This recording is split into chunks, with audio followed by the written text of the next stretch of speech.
Well, continuing to get you ready for the Wagner game, the home opener, Brian against Kendall Coleman. And Kendall, first off, how you feeling? Play the whole first game. I know I missed a lot of time in camp. How'd you get back, and how'd you make it through game one? A lot of treatment, a lot of rehab, a lot of spending time in the meeting rooms, trying to get ready mentally and get ready physically in the training room. And I felt good. Felt good to finally be back on the field, playing against an opponent and playing football. Period. It's been a while. Not that you want to be missing that time at practice, but it seems like you haven't played a lot.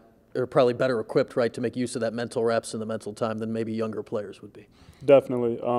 Like you said, it's not that I want to miss practice or anything, but it's definitely taught me a different aspect of how to study the game, for sure. What did you guys get out of week one? Really strong first half by the defense, a bit of a blip there in the third quarter, and you kind of got it back on track at the end. How did you go back and evaluate that?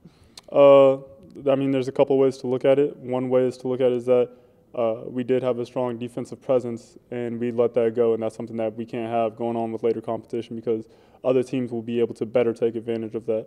Another way to look at it is that we did fight through adversity, and that's something that I'm proud to say that this team can do because I feel like past teams have struggled with that.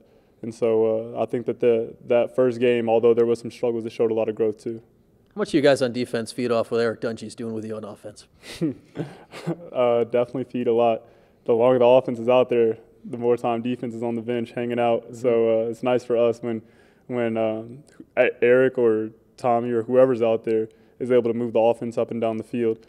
But no, Eric went out there and did his thing. Great player, no doubt. Looks like on defense this year, where it wasn't the case last year because you had veteran linebackers, that the D-line is kind of the veteran group out there this year. How much pride do you take, I guess, amongst the guys up front that maybe you're the veterans out there this season? Without a doubt, it's a big deal for us up front. We try to make sure that everybody knows on our defense, hey, you guys need to listen to us and follow our lead. But that also comes with added pressure of making sure that we're doing the right thing, and we're all ready to step into that position and take off with it. Chris Layton had a reasonably destructive game as normal in the middle. How much does that make everybody else's job easier?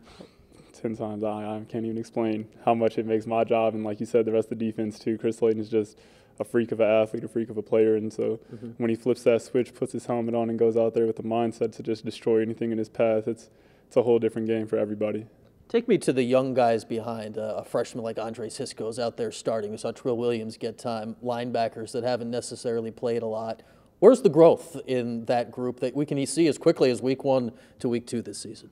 I mean, the growth is major for those guys. They're undoubtedly great athletes and great talents. It's just not having been able to be in a college game or play at this speed before. And so now that they got a taste of it, they can come back to the whiteboard, go up there to the meeting rooms and get the chance in practice to correct and see what they did wrong and see what other guys are looking at too, because we're not the only ones watching our film from last week. The rest of the nation is too. Started on the road, which is unusual in your career up to this point. How difficult was that on week 1 to be away from home, and how much are you guys excited to be back here at home for week 2? I don't know if it had anything to do with the team that we were playing, but I was definitely excited for week 1, being on the road. Like you said, I'm not used to that for my career, but it was a new experience, and I was excited for the challenge to get out there and go to somebody else's home and see if we can put them off on a bad note the first week, and we were able to do that.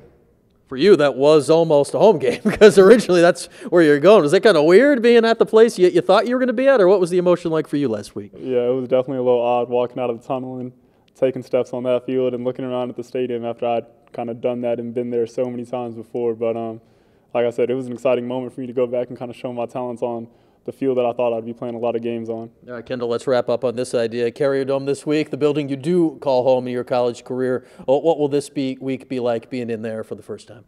It's going to be major. A lot of fans hopefully show up and help us out, and it's going to be a good time, no doubt.